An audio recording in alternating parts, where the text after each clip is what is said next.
You're listening to the Greeks Gridiron. Now here's your host, Ethan Haristadoulou. What's up, everybody, and welcome back to the Greeks Gridiron. I am Ethan Haristadoulou, and it's that time again. Monday, after some UFL action, we are going to dive into power rankings, take a look at how all the teams did this week, and go through them worst to first. As always, I invite you all to comment down below.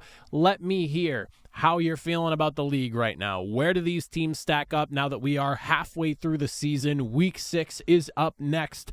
So fire away in those comments. Let's all discuss, and I'll dive in beginning with that very first team at the bottom, number 8, staying put where they are. We have ourselves the 1-4 Memphis Showboats. Yes, the team that is 0-5 in the UFL right now is not my worst team in the UFL. And if you weren't here last week for my explanation, I'll continue to double down on it as well.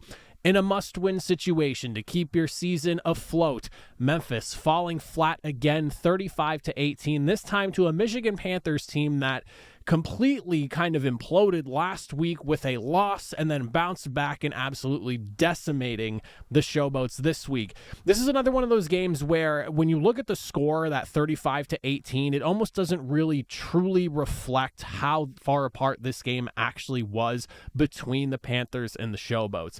They finished the day off offensively with 4 turnovers. You had 2 fumbles, you had 2 interceptions, you had back-to-back drives in the fourth quarter and in turnovers on downs. Had it not been for a blown play by Michigan's defense that allowed an 82-yard touchdown pass and a muff punt that basically gave them the ball right inside the red zone, I think it was, the 7-yard line, this game, in a nutshell, should have looked a lot worse than it wound up being, and Memphis is lucky that the score wasn't even further apart. Defensively, I will give them a little bit of credit. I think they did a solid job keeping Danny Etling in check. They only allowed 175 yards passing. They netted 3 sacks during the game. But just the offensive implosion that we saw from Memphis in this matchup here is what really did them in here. I will say that one thing that really stood out to me is it felt like during this matchup here, Memphis's defense was so aggressive trying to rush the passer that it almost felt like they forgot that there's a chance that the Panthers could just simply run the football with how aggressive the pursuit felt up front. It felt like guys were shooting past the line of scrimmage so fast and so aggressively, it allowed things to just go absolutely haywire when they were trying to defend against the run, because it felt like 2 or 3 of your rushers were already behind the running back as he's getting the handoff here, and then Wes Hills and Matt Colburn end up torching you for 150 yards and 4 touchdowns on the ground. I mean, it was an absolute just discombobulation of what this team is right now. And at this point here, again, I know that they have a win and the Arlington Renegades do not. But Memphis has allowed at this point in the season the second most points with 132, and then they've scored the second fewest points with only 85. And I believe it is 1 point behind the team that is or ahead of the team that's in last right now. Memphis, since, and this is something I keep going back to because it really does feel like this is where it all started. Since Chase Garbers threw that first touchdown pass in the fourth quarter that ultimately led to a 3-touchdown fourth quarter and a San Antonio comeback victory, the Showboats have been outscored 120-49. At this point, it almost feels like that broke the team in a way, and they've just been reeling ever since. 120-50 the opponents have scored. That's more than double what they've put up. It's ugly. It hasn't been great. It's very unfortunate the situation Memphis is in right now, but again, I know you have that win in week 1, but when you look at the matchups between who Memphis had to face in week 1 and who Arlington ran into, the defending USFL champions, who are very clearly, at least from a lot of people's perspective, one of the best, if not the best team in the UFL currently, it's not pretty in Memphis, and I don't really know how this ship gets turned around, hence why I have them at number 8. The number 7 team will be the Arlington Renegades, the winless team of the UFL. Another week, another loss, falling 25-15 to the Brahmas here. A really rough start for the defense. Just kind of, it's almost like an easy way to kind of point to the ultimate loss that we had here, allowing 15 points in the Brahmas' first 3 drives. It was just, and it's been a story with Arlington all season long. Like, the defense has not been spectacular, and this was just another example of that. that. 3 straight drives from beginning to that third possession. San Antonio's just driving down the field, putting points on the board, putting you in a really tough spot. 2 touchdowns and a field goal.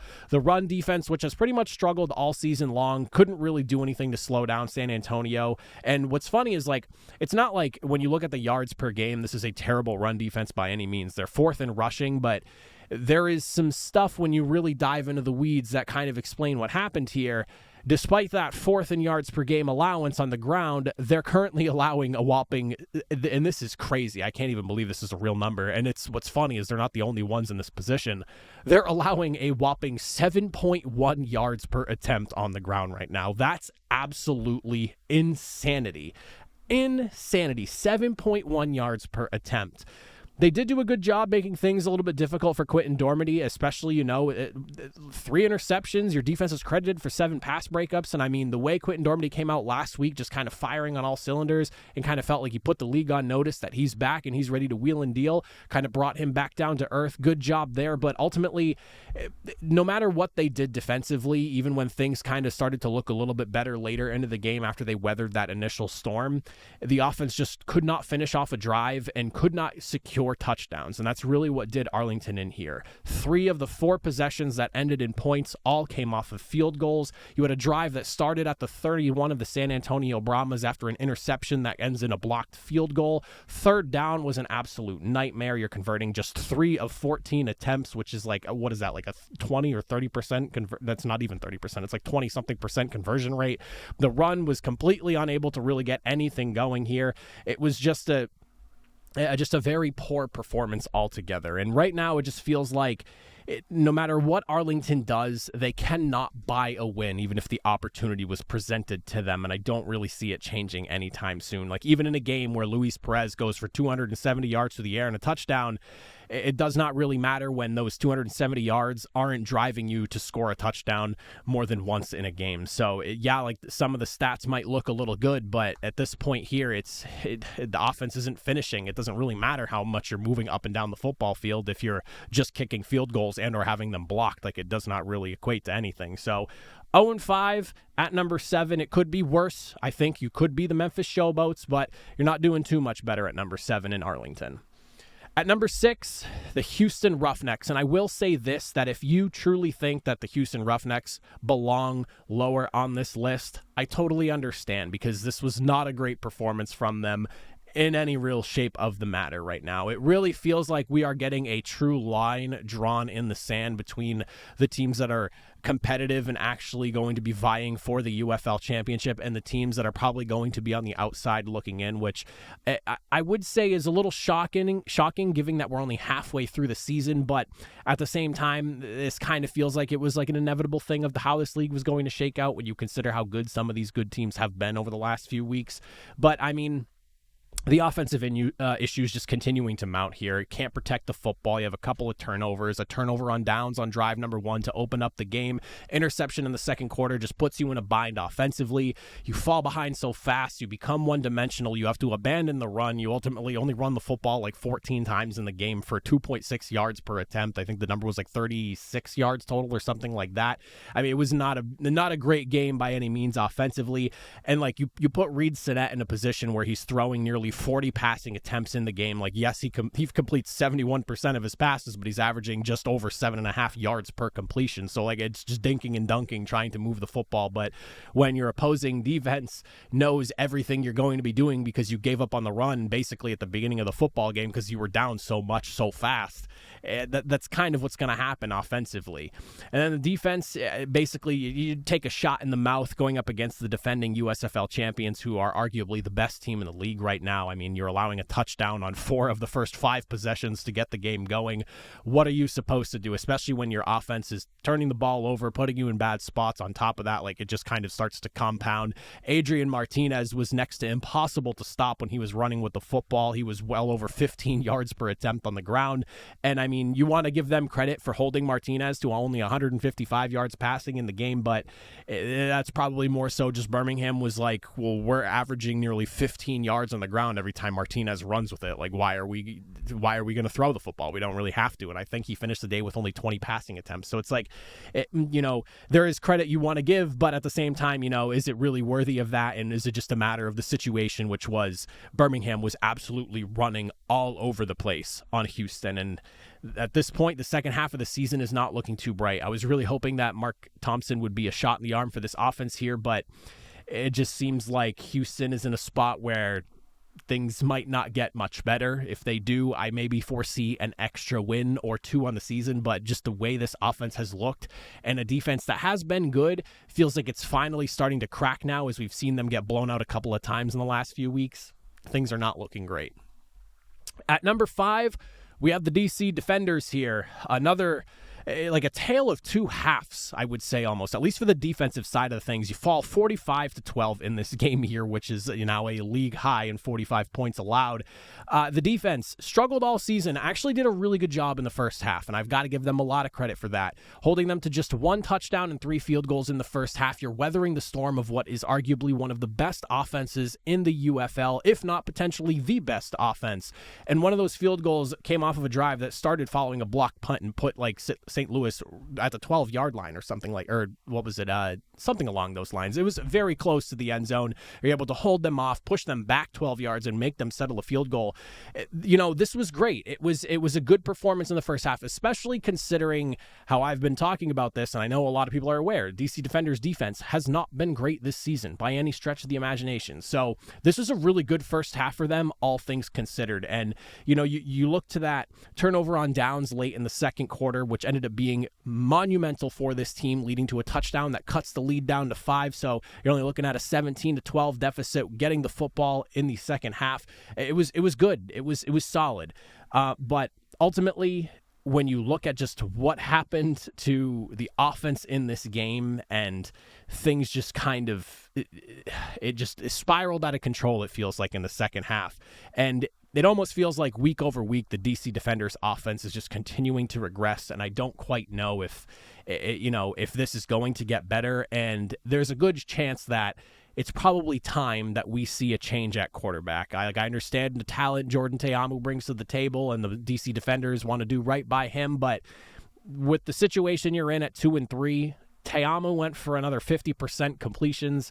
He had 3 interceptions in the game. 2 of your first 3 offensive drives to open up the game ended in interceptions. I think it's time that we maybe give someone else a shot and just kind of see what happens. Worst case scenario, it ends up being worse than what you've already had, which I don't really know how it could get that much worse, and you just go back to Te'amu. But I definitely think considering a change at quarterback might do some good for this offense here. And then you look at just late in the game, you go, 4 straight drives going for a fumble, a turnover on downs, an interception, another turnover on downs. I mean, it was just not a great performance by any means. And with the struggles to run the ball, which obviously is a very unfortunate circumstance of an injury that happens prior to the season to your star running back, like, this is where you are as the DC Defenders offensively. And like Jordan Te'amu, for the struggles he has, is, averaging the best yards per attempt out of the, off the 4 runs he had for anyone that carried the football.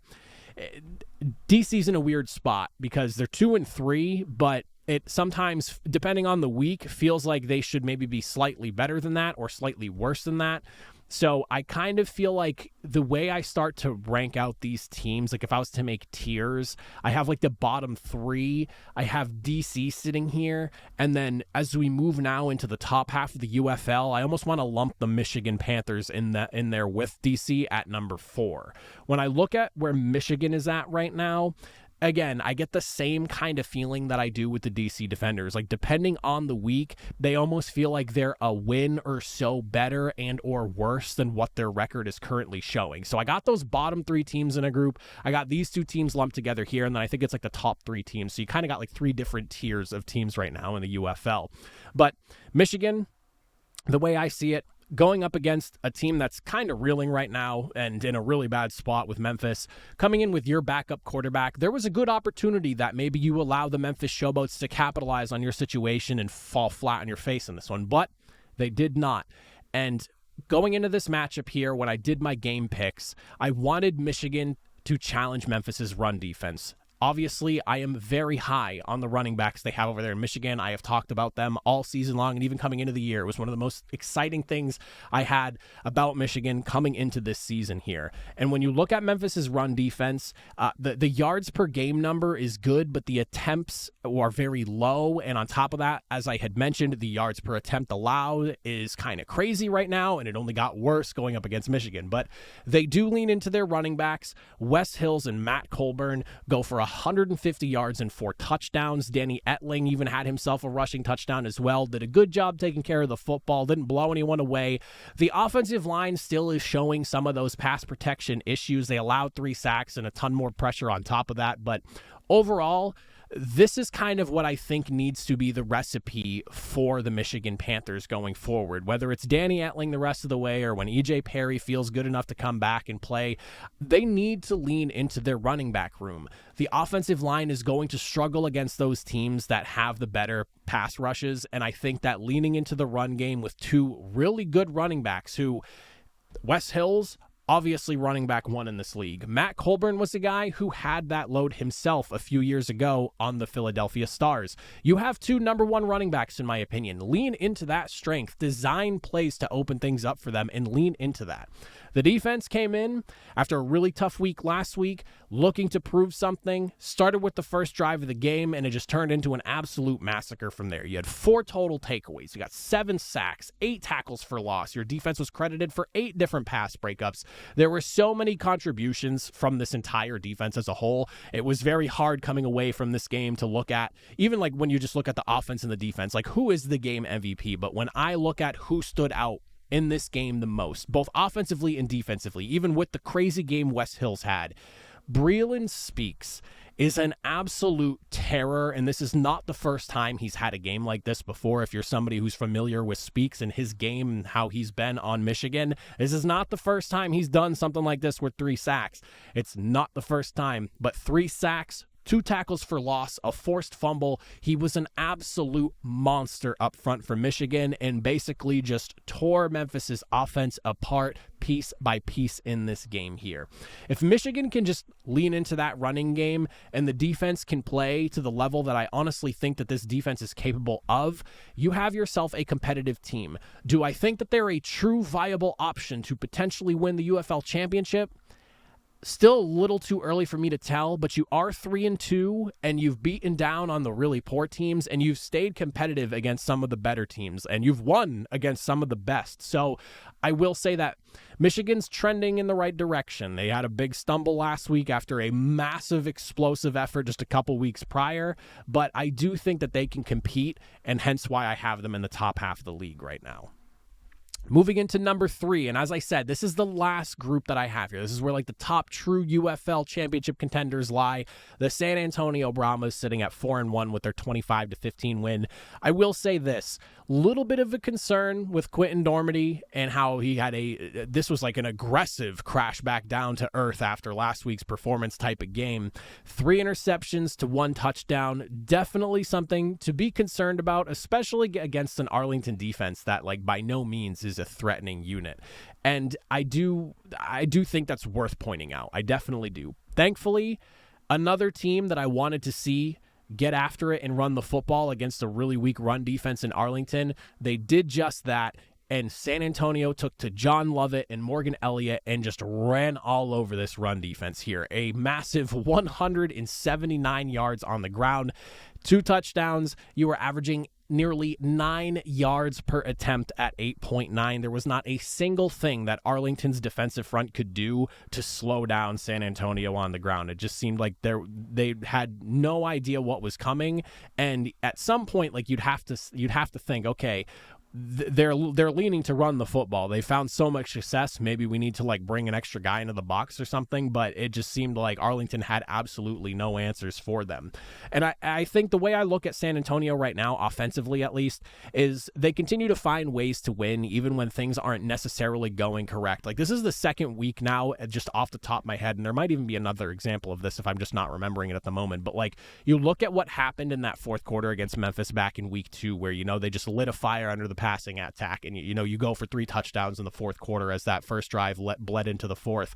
But You have that now, and then this game where your passing attack struggling, turnover after turnover after turnover, going late into the game here. You're able to lean into your rushing attack, which hasn't by any means been like the greatest. Like, they're a very average rushing team, I would say, in San Antonio, but for them to come in and be able to step up and have a game like that to help supplement for the lack of just offense you're getting out of your passing game, it's impressive to watch San Antonio work. It's not necessarily always pretty, but they find ways to win, and it's great. And a lot of that has to do with how great the defense is as well. A little bit surprised at how much San Antonio let Arlington move the ball through the air, because they have been a pretty good passing defense, but overall it was a solid day. Like, yes, you allowed Perez to go for 270 yards, but you didn't really allow them to finish off drives, and that's what matters. You were strong on third down, 4 of 9, so not perfect by any means, but good enough. And on top of that, you forced some turnovers on downs, and it was really just the battle up front in the trenches where you were really winning things, basically snuffing out any semblance of a rushing attack on Arlington's end. They had 24 attempts for nearly 60 yards, so they were averaging about 2.5 yards per attempt. San Antonio boasts a lot of really good things right now, and their defense is one that you can really count on, and I think that's great because this is, again, a team that has an offense that, depending on the week, is a little bit up and down for me, but defensively, week in and week out, being led by Wade Phillips as their head coach, you know you have yourself a good unit and one that's going to keep you in games and also even help you stay ahead even when things aren't necessarily going the way you want them to. But it feels like there is maybe a tiny hair of a gap between them and Birmingham and St. Louis, but I do still think you can lump San Antonio, St. Louis, and Birmingham all together as like the top upper echelon of the UFL right now.